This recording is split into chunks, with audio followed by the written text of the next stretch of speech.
J'ai été frappé par un propos de Valérie Pécresse dans son débat récemment chez Baba avec Marion Maréchal, qui disait: moi, ce qui me sépare de Macron, ce Macron, il est pour le communautarisme, pour la diversité des structures, des groupes, alors que moi, je suis pour une unité.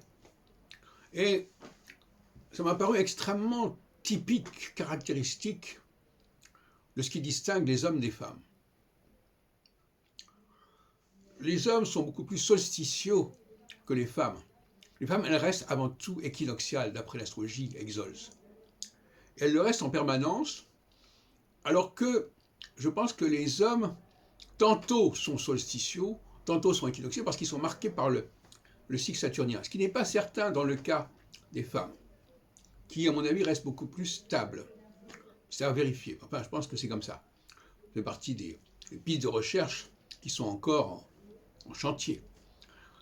Et donc, c'est intéressant, comme Valérie Pécresse a décrit comme ça, par une formule sommaire, Macron solsticial, qui reconnaît qu'il faut accepter la diversité des groupes existants, et Pécresse qui nie cette diversité, qui veut maintenir une unité, une communauté globale, et non pas des communautés.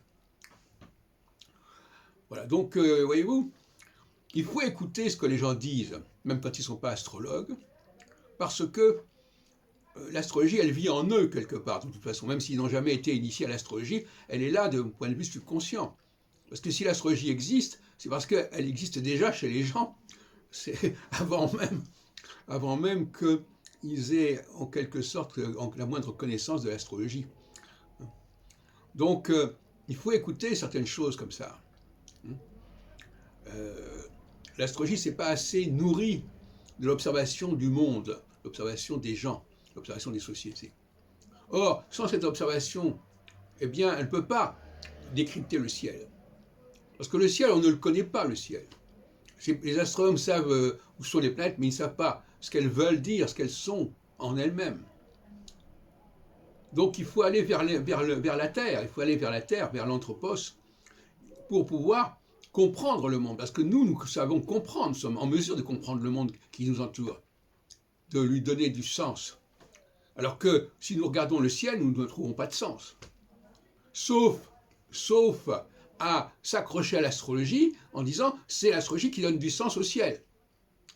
Mais une astrologie qui ne serait pas nourrie de l'observation du monde ici, elle ne vaudrait rien.